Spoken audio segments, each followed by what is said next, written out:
Gaputa marikrik na pailang iti lokalidad ti epekto ti krisis iti petrolyo. Ipatungpalan ti Department of Labor and Employment ti TUPAD Pasada Program para kadagiti PUJ driver. Kasano nga ta ti ipatungpal uno kasano nga ta ti panakaipatungpal daytoy a programa. Kanayunan a detalye isang bay ni Christine Bornolla-Sabaway.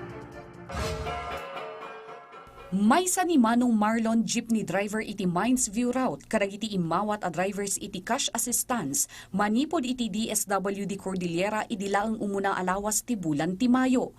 Nakaawat daytoy ti 5,000 pesos. Nupay kasta, saan pay nga umdas ti naipaayagatad, gaputa na nga tulata ti presyo ti krudo. Damot din, ma'am. Mano ti naawat yu, sir? 5,000. Para ba kinyayo sapat di ay 5,000 pesos? At paya, ma'am. Tapno saan nga agsardeng dagiti PUJ driver nga agpasada ken matulungan pay dagitoy. Panggap ti Department of Labor and Employment at tulungan dagiti PUJ, babaan iti TUPAD Pasada Program. Ti TUPAD Pasada Program ket may sa kadagiti mabukbukala programa ti DOLE para kadagiti PUJ driver.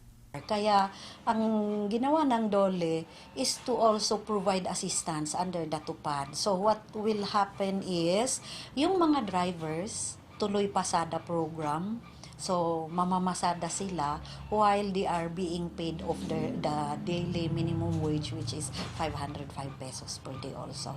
At ang kagandahan dito, hindi lang yung mga drivers ang covered dito, pwede rin yung mga mga dispatchers. Sigon iti DOLE, inam nga oras laeng ken 15 nga aldaw nga agpasada dagiti drivers sakbay da nga maawat ti minimum wage as sweldo dagitoy, kastamot dagiti dispatchers ken da dumapay a workers iti transport sector. Maragsakan met ni Manong Marlon iti daytoy a programa nga isupay apang nayon iti birok na.